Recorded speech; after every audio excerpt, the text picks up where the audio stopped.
Hindi lang mga negosyante ang pwedeng maging milyonaryo. Meron tayong tinatawag na middle class millionaire. Alam mo ba kung sino-sino yung middle class millionaire? Sila yung mga normal na tao na pwedeng empleyado or OFW na nagkaroon ng good financial decisions at habits over a long period of time at eventually naging mga milyonaryo. Nandito ang mga habits na nagpapayaman sa mga middle class millionaire. Number 1, binabayaran muna nila ang sarili nila versus sa monthly bills. Ang unang habit ng mga middle class millionaire ay magtatabi ng pera agad-agad para sa future self nila bago sila magbayad sa Meralco, tubig at iba pa nilang bills. Pagdating ng sweldo nila, magta-transfer na agad sila ng percentage ng sweldo nila sa savings or sa iba pa nilang investments. Inuuna nila ang sarili nila bago pa sila magbayad ng monthly bills dahil alam nila na pag hindi nila ito ginawa, may possibility na maubos ang pera nila nang hindi nila namamalayan. Sad to say, marami tayong mga kababayan na dahil walang disiplina sa paggastos ay nauubos ang pera nang hindi alam kung saan napunta. Yan ang isang malaking pinagkaiba ng habits ng may mga pera sa wala. Araw-araw nilang pinipili ang mga tamang habits para dire-diretso ang pag-build nila ng pagyaman nila. Kung gusto mo maging middle class millionaire, i-adapt mo na agad ang habit na ito. Number 2. Simpleng image, sometimes looking poor. Ito mga middle class millionaire ay walang visual indication na milyonaryo sila. Pag nakita mo sila, hindi mo aakalaing milyonaryo pala sila. Makikita mong simple lang sila manamit, sakto lang ang bahay nila at hindi magarbo at simple lang din ang kotse nila. Hindi mo iisipin na marami silang pera. Maaari mo pa silang mapagkamalan na mahirap.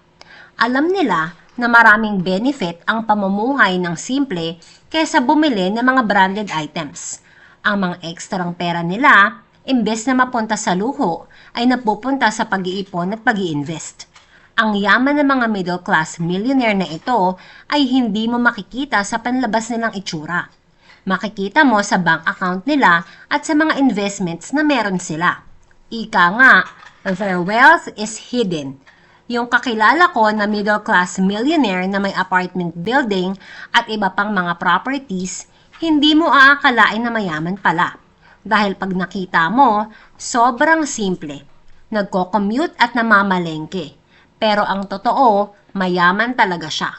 Kaya mas piliin na magmukhang simple na may mga investments versus mukhang may pera ang postura pero walang investments. So, build your wealth over time at piliin maging simple. Type me kung simple ka pero may mga investments.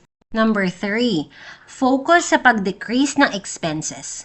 Ang third habit ng mga middle class millionaire ay pag-focus sa pagbawas ng mga expenses at sinisigurado nila na they spend less versus sa income nila. Hindi sila nagpapadala sa mga marketing strategy ng mga companies na kunwari sale pero hindi naman talaga. Dahil alam nila kung ano lang ang kailangan nila, dito lang nakafocus ang expenses nila. Marami sa mga Pilipino ang nakabantay sa mga live selling, sa mga payday sale at napapagastos sa mga bagay na hindi naman nila kailangan at nagpapadala sa impulse buying. Panay bili ng mga bagay na nakasale pero hindi naman talaga kailangan, ang ending nasasayang lang dahil hindi nagagamit. Ang mga middle class millionaire, imbes na naghihintay ng mga sale at gumagastos sa mga luho nila o nag-iisip ng bagong bibilhin, itong mga middle class millionaire ay busy sa pagbabudget. Nagpaplano ng long term kung paano sila mas makakatipid. Gumagawa ng strategy paano mas lumaki ang income nila. Nakafocus kung paano mas lalaki ang savings para mas makapag-invest. Number 4, take advantage ng lahat ng company benefit. Ang fourth habit nila ay taking advantage ng lahat ng company benefit. Kagaya ng sinabi ko kanina, ang mga middle class millionaire ay hindi lang yung may mga negosyo. Pwedeng empleyado sa isang kumpanya ang mga ito. At ang mga milyonaryo na ito ay minimake sure na ginagamit nila lahat ng company benefit kagaya ng mga medical reimbursements.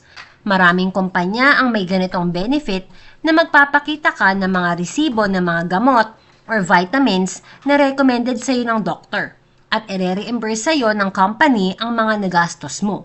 So kung gumastos ka ng 50,000 pesos sa mga gamot, libre lang itong pumapatak dahil i-cover ito ng company mo.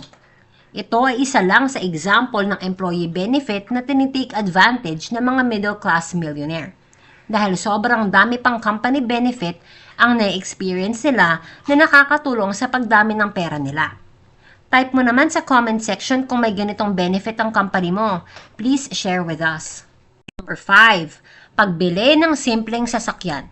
Fifth habit ng mga middle class millionaire ay pagbili ng simpleng sasakyan lang. Bakit kaya simpleng kotse lang ang meron sila? Dahil alam nila, pag magarbo at mamahali ng sasakyan, may kasama yang malaking monthly car payment, malaking gastusin sa maintenance, malaking insurance at kung ano-ano pang gastos. Ang pagbabayad ng kotse kada buwan ay may malaking impact sa finances ng mga tao. Alam din ng mga middle class millionaire na dapat hindi lalagpas sa 10 to 15% ng monthly income nyo ang car payment nyo. That means, kung ang income nyo ay 100,000 pesos, dapat 15,000 pesos monthly lang ang car payment mo. Kung lalagpas pa dito, ibig sabihin, you're living beyond your means. Lalo sa Pilipinas na lifestyle status ang sasakyan, maraming mga Pilipino ang bumibili ng sasakyan na more than they can afford and eventually nare-repossess at nagre-resulta ng malaking sayang lang sa pera. Kaya ang mga middle class millionaire matalino sa pagbili ng sasakyan. Simple pero may quality at hindi sila papalit-palit ng sasakyan. Ang iba, ginagamit nila ito hanggang 7 to 10 years dahil alam nila na liability ang mga sasakyan kaya hindi sila nag-i-invest ng malaki dito. Simple lang ba ang kotse mo pero malapit ka ng maging milyonaryo? Type mo naman sa comment section ang headlight kung payaman ka na may simpleng kotse. Number 6. Pagbabayad ng buo ng credit card. Sixth habit ng mga middle class millionaire ay pagbayad ng credit card bill nila in full. Marami sa mga middle class millionaire ay gumagamit lang ng credit card para sa benefit nila like discount promo, libreng airfare dahil sa pag-earn ng miles, free stay sa mga lounge sa airport, free night sa mga hotels, easy processing ng mga visa papunta sa ibang bansa, etc. Minimake sure nila na never silang mapapatungan ng interest ng bangko sa credit card payment nila dahil alam nila na napakalaki ng interest at 3% per month or 36% per year. So kung may 10,000 pesos kang utang sa credit card, 300 pesos ang interest niyan kada buwan at sa isang taon ay 3,600. Diba napakalaki ng kinikita ng bangko sa mga taong hindi nagbabayad ng buo sa credit card? Mas malaki pa ang interest ng credit card kaysa sa interest ng savings mo sa mga bangko. Kaya ang mga middle class millionaire ay sinisiguradong kada buwan buo nilang binabayaran ang utang nila para di masayang ang pera nila. Habit mo ba ang pagbabayad ng credit card ng buo? Kung ikaw to, type utang free. Ang mga paraang ito ay nagmumula sa disiplina, pagpapahalaga sa pera at pagiging praktikal sa pang-araw-araw na buhay. Sa pamamagitan ng ganitong mga kaugalian, nagiging mas epektibo ang pagtitipid at paglago ng yaman ng mga middle class na milyonaryo. That's it for today mga kaboss, mga kamama.